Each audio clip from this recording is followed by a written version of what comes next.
बिस्मिल्लाहिर्रहमानिर्रहीम। अस्सलाम वालेकुम नादरीन, आप यूट्यूब चैनल देख रहे हैं। मैं इमरान खान हूं।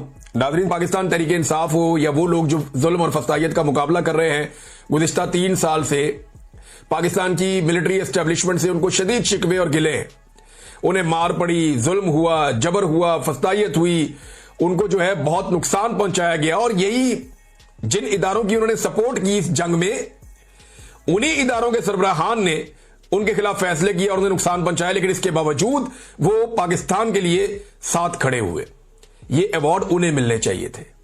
इमरान खान को क्यों नहीं दिया, जो कैदी है, जेल के अंदर है, जुल्म बर्दाश्त कर रहा है, अपने मुंह से कहता है कि फील्ड मार्शल आसिम मुनीर की वजह से मेरे साथ ये सब कुछ हो रहा है, और वो आदमी भी पूरी ताकत से पाकिस्तान के साथ खड़ा हुआ इंडिया के मुकाबले में। अवार्ड तो देना उसका बनता था कि यार देखो, इसने उन लोगों को सपोर्ट किया जिन्होंने इसको तकलीफ दी और इससे नफरत की, लेकिन ये जाती इख्तलाफात को भुलाकर पाकिस्तान के लिए खड़ा हुआ। और उस वक्त खड़ा हुआ जब नवाज शरीफ, जरदारी, ये बिलावल, ये सारे ये मुंह पे उंगली रख के बैठे हुए थे। ये तो बात ही नहीं करते थे। कितने दिन तक तो हम इनको, बाप बेटी को और बाकी सारों को हम गैरत दिलाते रहे कि खुदा का नाम है, कोई एक जुमला ही बोल दो। वहां ये बोलने का नाम नहीं लेते थे। अब ये अवार्ड इकट्ठे करते फिर रहे हैं। आप अंदाजा कीजिए नाज़रीन, एक इख्तियार दे दिया गया पाकिस्तान की फोर्सेस को, और यह बड़ा खतरनाक इख्तियार है जो अब दिया गया है।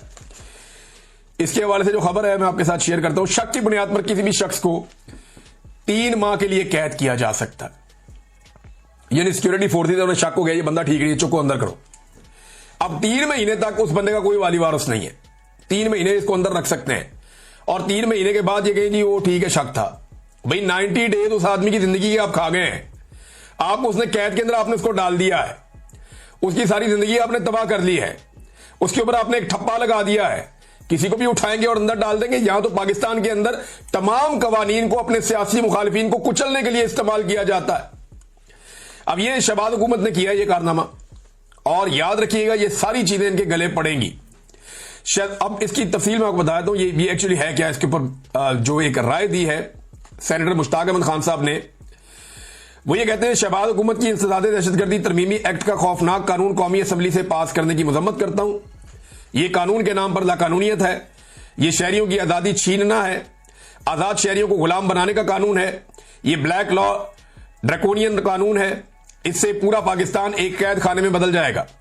इस कानून से police, FC, security forces, intelligence इदारों को गैर मामूली अंधे इख्तियारात हासिल हो गए हैं। इससे जबरी गुमशुदगी और इंसानी हकूक की खिलाफ वर्जियां बढ़ जाएंगी। ये आजादी इज़हार राय और प्रेस की आजादी को भी मजीद सुकेड़ देगा। शहबाज और जरदारी हुकूमत का यह इकदाम शर्मनाक है। शक की बुनियाद पर पुलिस, एफसी, फौज, इंटेलिजेंस इदारे किसी को भी 3 माह तक कैद कर सकेंगे। यह जबरी गुमशुदगी को कानूनी जवाब फराहम करने का एक तरीका है।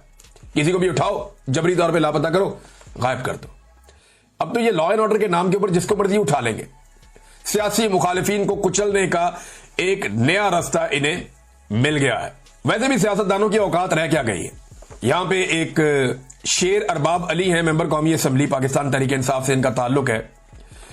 इन्होंने एक एक्सपीरियंस शेयर किया गुज़िश्ता रात का, जो इनके साथ हुआ। जब इन्होंने बताया, वैसे है तो बड़ी काबिल शर्म बात है, लेकिन मैं आपको पढ़ के सुनाता हूं कि इनके साथ क्या हुआ। वो कहते हैं जी कि रात 1 बजे के करीब वो पार्लियामेंट लॉजिस से निकले तो प्रोटोकॉल लगा हुआ था। पुलिस ने उनको रोक लिया। जब इन्होंने पूछा कि प्रोटोकॉल किसका है, तो इनको पता चला कि सर्विसेज चीफ्स का प्रोटोकॉल लगा हुआ है, यानी एयर चीफ, आर्मी चीफ, ये सारे जा रहे हैं। 15 मिनट तक कहते जी हमें वहीं पे प्रोटोकॉल के लिए रोका गया। बतौर एमएनए मुझे ये अजीब लगा। बुरा लगता है कि आप इतने लाखों लोगों के नुमाइंदे हैं और आपको खड़ा कर दिया जाए सरकारी मुलाजमीन के लिए, तो बुरा तो लगता है। लेकिन जब मुझे वार्डन ने यह बताया कि आपके साथ वजीर दिफा भी अपने मातहत सर्विसेज चीफ के प्रोटोकॉल के इंतजार में खड़ा है, तो फिर उन्होंने कहा जी मेरे दिल को तसल्ली हुई। यानी जब मुझे यह बताया कि आपके साथ वजीर दिफा भी खड़ा है। अब ख्वाजा आसिफ साहब की गैरत पता नहीं कहां जाती है उस वक्त, जब वो अपने मातहतों के प्रोटोकॉल के लिए सड़क के ऊपर खड़े हो जाते हैं और वहां पर रुल रहे होते हैं। ये पड़ी इनकी सिविलियन सुपरमेसी। तो उन्होंने कहा जी मेरी शर्मिंदगी काफी कम हो गई। 80 के करीब फौजी गाड़ियों के झुरमट में 4-5 प्रोटोकॉल की गाड़ियां हमारे सामने से गुजर गई। तो नादरीन, ये है पाकिस्तान की सूरत हाल और सिविलियन सुपरमेसी की सूरत हाल। ख्वाजा आसिफ साहब की तो औकात इतनी रह गई, अब शिकायतें लगाते रहते हैं। फौज को शिकायतें लगाने वाले बच्चे का रोल रह गया ख्वाजा आसिफ का। यानी कहते हैं पीटीआई की पुरतशद्दुद सियासत है और ये मुतशद्दद सियासत कर रहे हैं। कहां वो डंडे टुंडे मारे उन्होंने किसी को, या किसी जगह पे गोलियां चलाई है पाकिस्तान तहरीक इंसाफ ने। अब मुझे ऐसा लगता है कि ये फोबिया का शिकार हो गए इमरान खान के मुखालिफिन। कोई इमरान खान का नारा लगाता है, इनको लगता है तशद्दुद हो रहा है। कोई पाकिस्तान तहरीक इंसाफ का झंडा उठाता है तो इनके ऊपर तशद्दुद हो जाता है। ये इन चीजों से ज़हनी तौर पे टॉर्चर इनको होता है और इन्हें तकलीफ होती है कि आज हमने सब कुछ करके देख लिया, तब भी इमरान खान का झंडा भी उठा लेते हैं लोग, पीटीआई का, उसका नारा भी लगा लेते हैं, फिर लोग इमरान खान की मकबूलियत में भी इजाफा हो रहा है। तो ये चीज इनको टॉर्चर करती है। तो इस किस्म का तशद्दुद है। तो फिर ये तो पुरतशद्दुद सियासत ही हुई कि जब तक वो अपना झंडा उठाई रखेंगे, जब तक कि वो इस निजाम से लड़ते रहेंगे, तो इनके ऊपर टॉर्चर होता रहेगा। मुझे तो ऐसा लगता है कि किसी दिन अगर इमरान खान साहब ने यह कह दिया ना कि पाकिस्तानी पाकिस्तान का झंडा उठाकर निकलें, तो शायद पंजाब पुलिस या पाकिस्तान की पुलिस और फोर्सेस पाकिस्तानियों से पाकिस्तान का झंडा भी छीनना शुरू कर देंगी। यानी अगर इमरान खान कहे कि आप सब ने पाकिस्तान का झंडा उठाकर निकलना है, तो बहुत मुमकिन है कि पाकिस्तान की कौम से पाकिस्तान का झंडा भी छीनने की कोशिश शुरू हो जाए और पाकिस्तान की फोर्सेस इस काम पे लग जाएं। क्योंकि जो भी इमरान खान कहता है उससे इन्हें तकलीफ होती है और उससे ये एक अजीबोगरीब अज़ियत पे चले जाते हैं।